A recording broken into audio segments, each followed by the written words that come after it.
Hello, guys. Welcome back to my channel with my new program. It's not that new actually. It's last year in 2020 because of the pandemic, and we musicians didn't know what to do because we lost our gig suddenly, right, Will? Yes, we And did. then suddenly we all became a presenter in each program that we make. hmm And now here we are. I bring you my friend. It's also my co-sire friend, global sire. His name is Will Howard, Mr. Will Howard from Chicago. Hey, thank you for having me. Yeah, thank you for answering and accepting my invitation. It's been my honor. I'm honored Uh, myself. Thank you, Will. And we will talk some nice, interesting topics about music, bass, and even gear. The topic Okay, well, that I'd we like to talk about bassists that. love, right? But Yeah, before that, we want to know. I wanted to know personally about you. You sent me a long biography. Is a yeah, it's too it's a long resume, but it should be interesting that for you to tell me personally then. long. How's your encounter with music in the first place and bass in particular? Well, like a lot of other people, I grew up playing in church Ah, first. nice. But I was in band, like in grade school. I don't know how it is around the world, but we have primary school, which is first, second, and third grade. Yeah. And in third grade, they introduce you to band. So I actually started out playing clarinet, All but I right. also played guitar. I had a little guitar. I had drums, but my mother and father didn't like the drums. So then right after that, I started playing in school band, playing clarinet and eventually saxophone. Oh So that wow. that was the first. It was guitar, drums a little bit, clarinet, then saxophone. And then when I was 12 years old, at our church, we got a new pastor who was young, Mhm. and he wanted to have a band.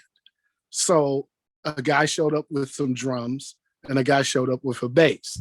And the first time I heard the bass, and he was a really good bass player, this guy's name is Al Hamilton. And he was really, really good. And it was like the first time I heard him play, I immediately understood what he was doing. Like it made sense. I was like, oh, that. I don't know what All that right. thing is. I like Okay. that. And so that's how I got introduced to the bass. And then how did you start learning the bass by yourself, or you get a teacher for you? He taught me. He taught me the name of the strings. He taught me a couple of things. My father went out, and by that time, I wasn't interested in playing the clarinet anymore.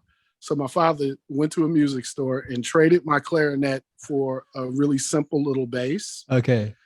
And then the guy at the church, he basically showed me some very basic things. We took a few lessons, but then it was just a lot of, at first, it was just a lot of Mhm.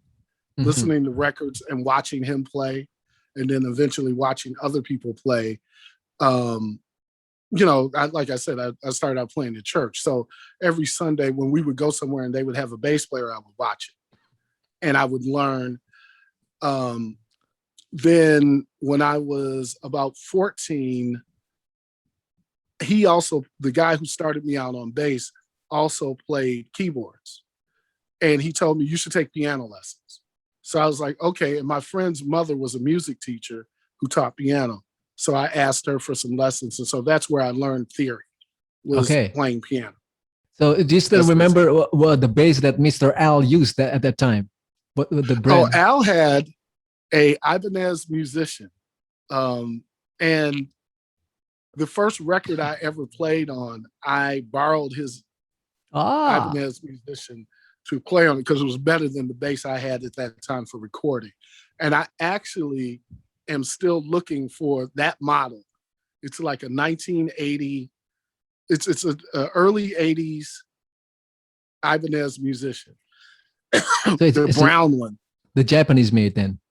Is it I Japanese? think so. Yeah. Yeah. Okay. And I, whenever I see one, I want to grab it. I want to buy one. I've had a couple. I bought a couple, but I want one like the one he had. It's a 5-string. The one he had was a 4-string. Oh, it's 4-string. Okay. Yeah, I'm old, so I started out when there really weren't a lot of 5-strings. You said you're learning from the church. In the church, I know that the U.S. has a very diverse kind of music style and genres. What kind of church music did you play there at the first time? Well, we were playing what was, let's say, the second wave of contemporary Black gospel music. Okay. So Andre Crouch songs, songs by the Thompson Community Choir. Also a lot of traditional. So I was lucky that at the church I grew up at, the musical director had a PhD in music. Oh, wow. So he always had us singing classical music and anthems and things like that, as well as the traditional Black gospel music that, was a part of our culture. Yeah. So it was a good education because I learned how to read music, and I was also in choir in high school.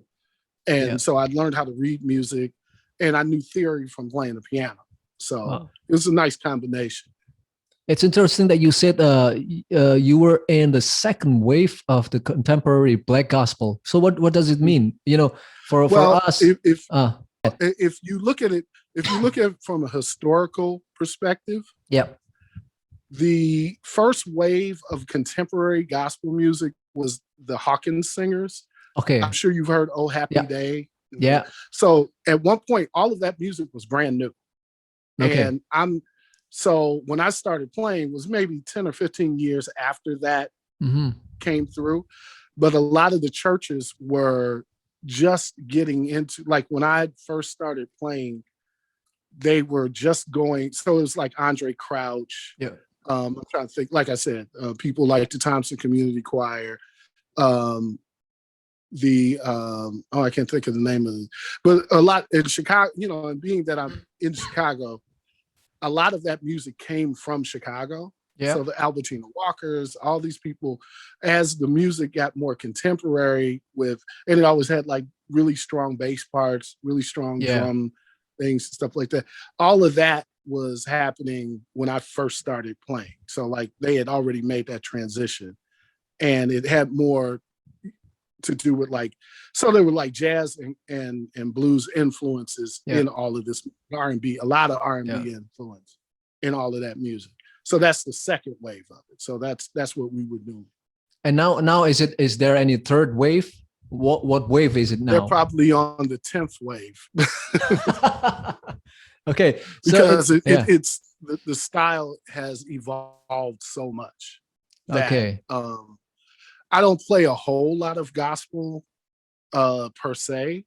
I do play in churches from time to time now, but contemporary gospel it's hip hop, it's jazz influenced, it's R&B influenced. Like at this point, we don't know who's influencing who. Yeah. So the gospel, you have R&B music that has vocals that sound like gospel music, and you have gospel music that has chord changes from jazz and R&B and everywhere else they can, Latin music and all this other stuff. So it's kind of all blended together. So that's why I say it's like evolved 1,000 times from when I started playing. The Black gospel music has always been my inspiration and my part of my style. Actually, I heard some but still contemporary. Maybe it's not first or second wave. I don't know, but I heard you must know about Andrew Goucher and then Joel Smith. Know that kind of sound, that kind of bass line that I heard, and then Andrew Crouch. And then some fine Fred Hammond's bassist, Maurice the Big Mo. Maurice. Yeah, I met him in Java Jazz last year, and we talked a bit, and then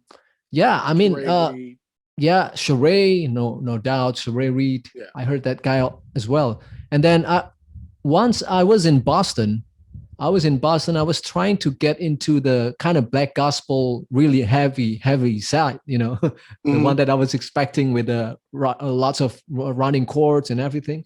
But then Right. I found that it's not that black gospel heavy, you know. It's just like a more to CCM, you know, like Yeah. the no, Yeah. I don't know how. Yeah, That's I, something that's happened, in the last 10 or so years, it's that a lot of people are doing more CCM. And actually, when I do play in churches now, I typically play at churches where that's what they do. Mhm. Now, there you can find people who are still doing the contemporary gospel thing, but a lot, if you have more diverse churches, they will lean toward playing more CCM music, and the CCM music is really popular.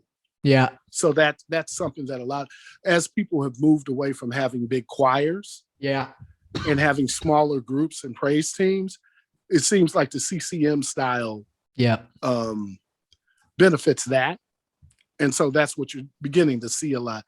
Um, so now it's a question of like bringing a lot of things from my background to that without overplaying, because it's such simple music. So Yeah. you got to find the balance of that.